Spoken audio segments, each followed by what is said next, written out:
listening to WPRK 91.5 FM, the best in basement radio and the voice of Rollins College, broadcasting live from Sam Flax of Orlando for the third annual Sam Flax Wall Project. I have Skip. Welcome to the show. Thank you. Thank you for having me. We're here representing WPRK and just getting to know the artists of this special event, getting to know you guys a little bit better. That's awesome. Talking about your work. Yeah, we're really lucky to be here. We also have mixing live DJ Chrono. We had DJ Mars earlier, and coming up we've got DJ Kate.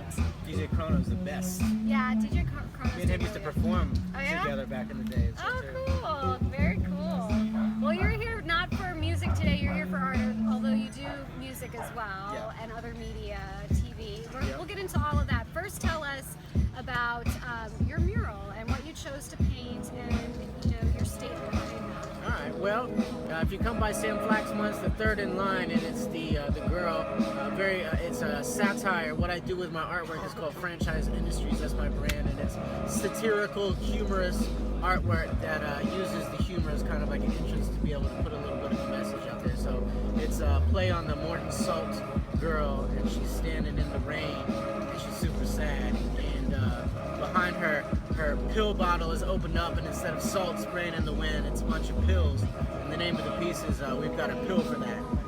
And the basic concept of it is that it's kind of talking about how we buy happiness as a commodity, and no matter what the problem is that they've got a pill for that for us to be able to buy and take in order to kind of help with our problems, but not in a short-term resolve, but more in a long-term consistent addiction.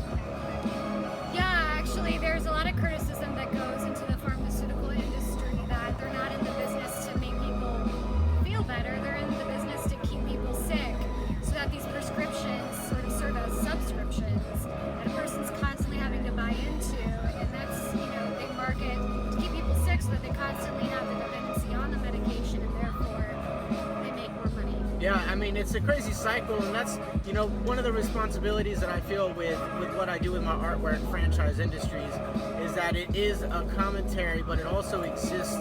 Each piece doesn't exist in a vacuum. All of the pieces exist as a satire of the world that we live in. So in it itself, it is a satirical world. Franchise world is, it is basically an alternate universe that is basically just kind of a heightened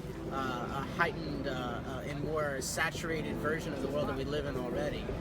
So, like the Great Wall that President Trump is building, like maybe in the franchise world it would be made out of Legos, So it definitely, all the pieces connect, and this one definitely works on a number of layers. And on the surface, it's definitely about the pharmaceutical industry and medication, but given the fact that the pills that they have available a lot of times aren't necessarily always medication.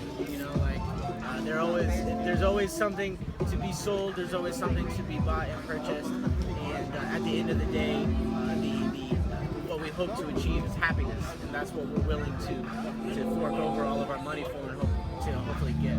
Do you think you can put a price on happiness? Do you think happiness can be bought? Well, I think, and that's kind of, whether it is literally now, that's, I guess you could say, an argument, but definitely in my world, in the franchise industry world, I definitely see it that way, as happiness being something that is a commodity, whether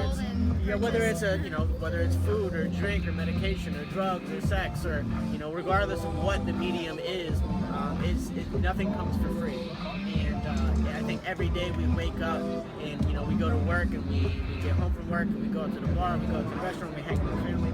Like, what we strive for every day is some resemblance of happiness, and we all have different front doors to walk through in order to try and get there. Gotcha. And that's one thing that your mural is so successful with.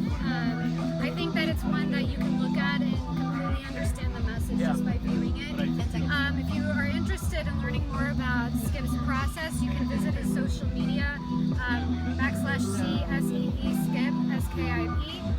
This is WPRK 91.5 FM. Thanks for your interview, Skip.